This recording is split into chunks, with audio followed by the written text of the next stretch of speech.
Wahai Sa'ad, perbaiki makanmu. Jangan makan makanan haram. Jangan mengambil yang bukan hak kamu. Jangan menzalimi orang. Sesungguhnya Sa'ad bin Abi Waqqas tidak pernah ikut perang. Sa'ad bin Abi Waqqas kalau bagi-bagi harta ghanimah nggak adil.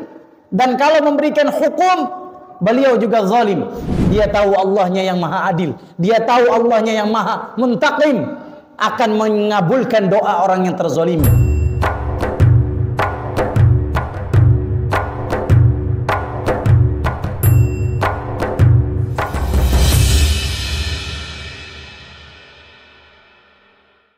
Jamaah ma'asyiral muslimin, salat Jumat yang dimuliakan Allah Subhanahu wa taala, betapa banyak di zaman sekarang manusia melalaikan yang namanya tentang kezaliman. Mereka dengan remehnya, dengan sembarangannya menzalimi orang lain.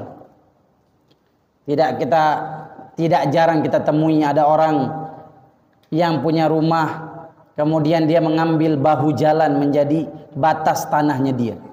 Padahal ini tidak dibenarkan oleh Allah Azza wa Jalla, oleh Islam. Tidak boleh mengambil hak jalan. Dan berbagai macam bentuk kezaliman yang kita lihat dengan kasat mata kita. Ada orang yang rela mencederai perasaan sesama muslim dengan menghina, dengan membuli.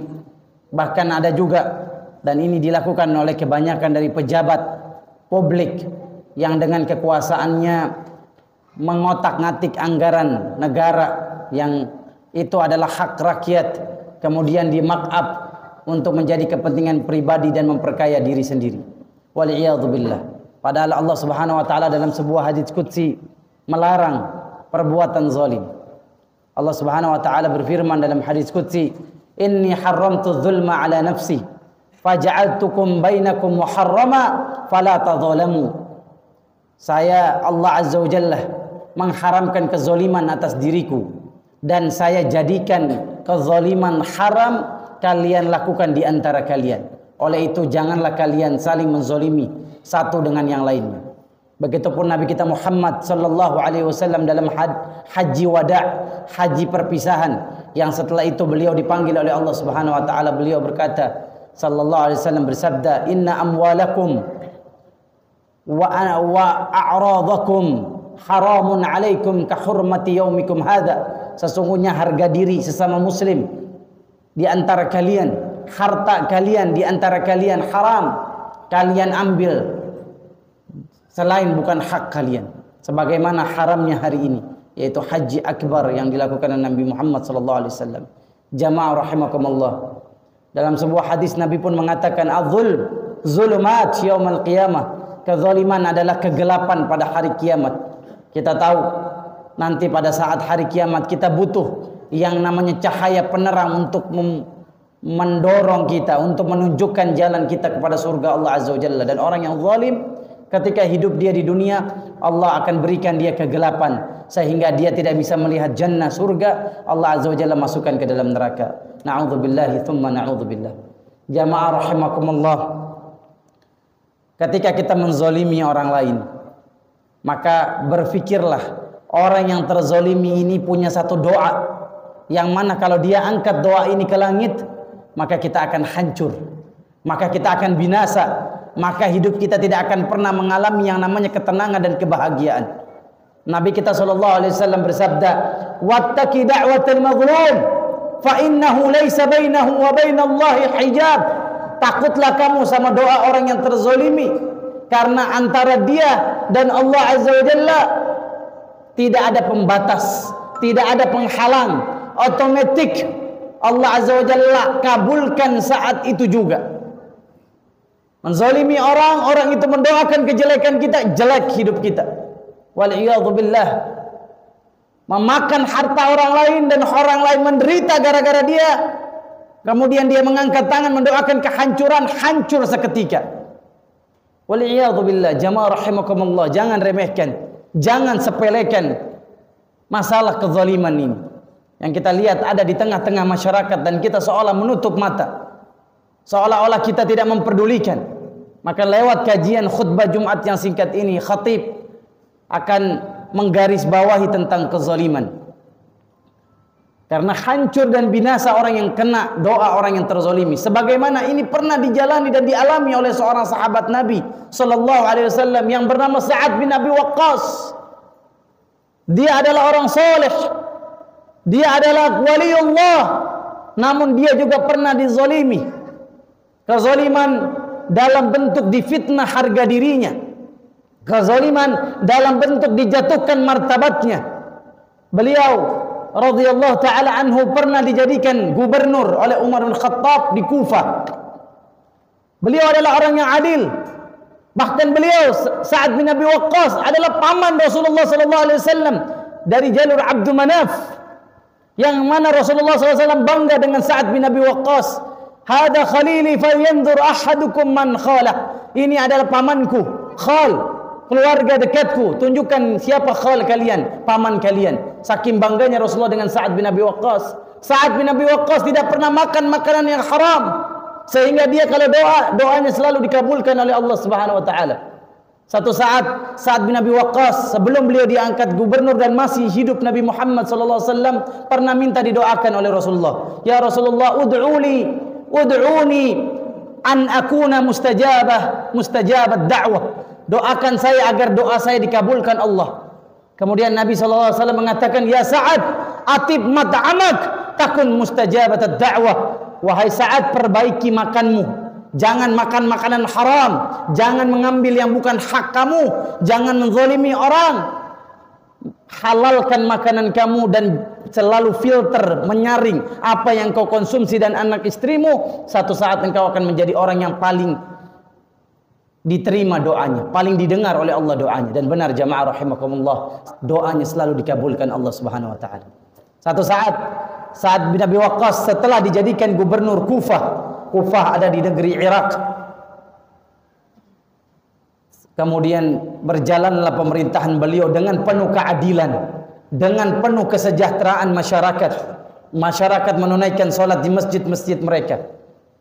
Ada satu surat, sepucuk surat datang ke Umar bin Khattab di Madinah yang memfitnah Sa'ad bin Abi Waqqas, yang menjatuhkan martabat Sa'ad bin Abi Waqqas, yang menunjukkan, yang menyatakan di surat tersebut Sa'ad tidak pernah solat, Sa'ad tidak bagus solatnya.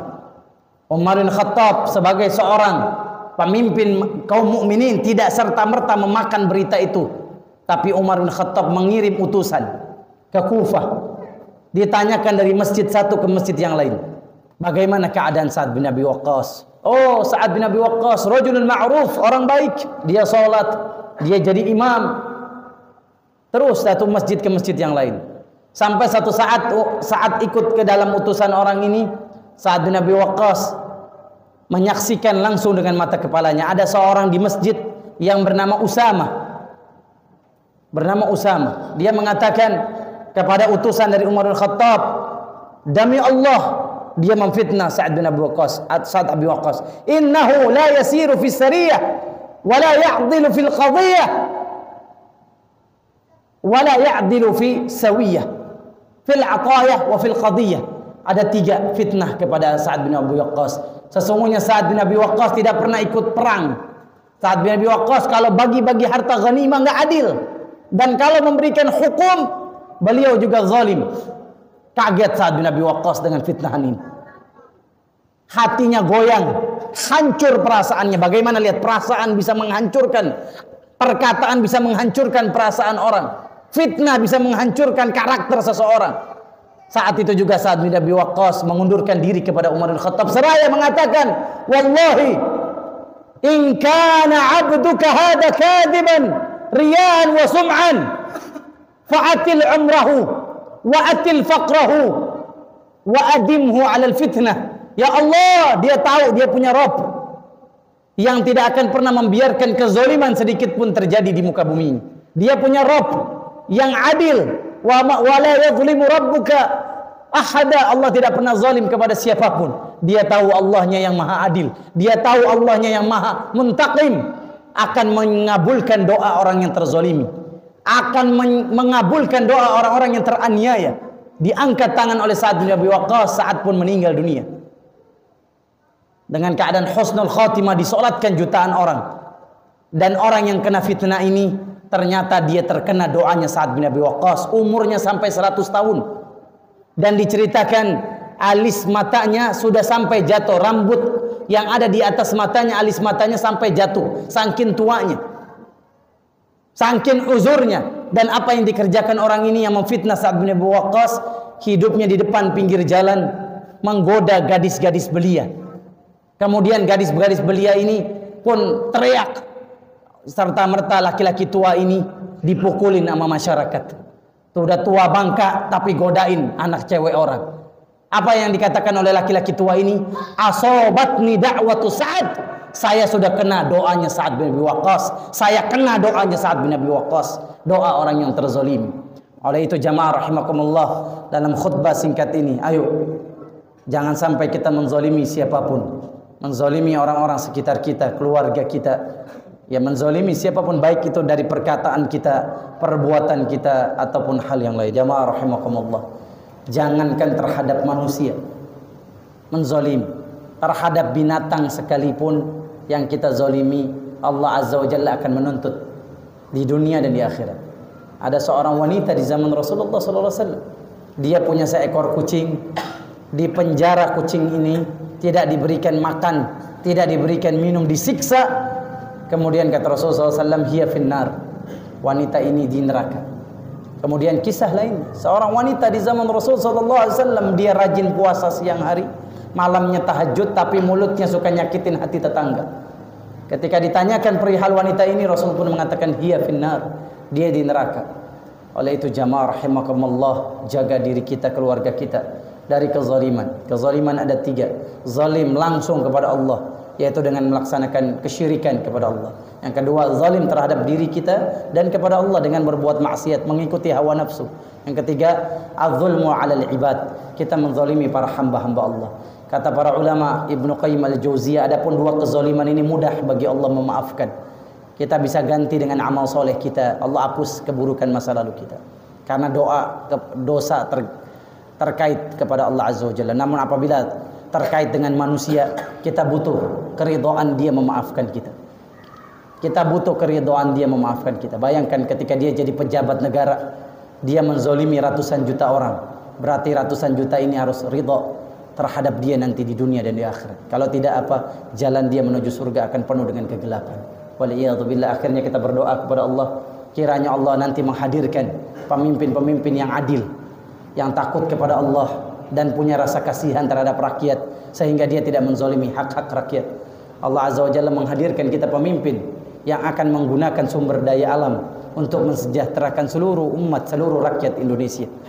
Kita juga berdoa kepada Allah Azza wa Jalla, siapapun pejabat, pemimpin negeri ini yang berbuat kezaliman, kita mengangkat tangan agar mereka dihancurkan dan diberikan kesusahan dunia akhirat, karena bagaimana dia telah menyusahkan banyaknya rakyat, banyaknya umat.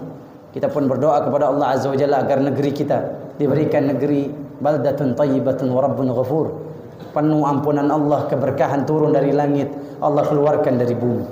Akhirnya pun kita berdoa kepada Allah, apabila kita pernah berbuat zalim kepada siapapun, kepada istri kita, kepada anak kita, tetangga kita, atau teman-teman kita, kita berharap kepada Allah agar Allah lembutkan hati orang-orang yang menzalimi kita.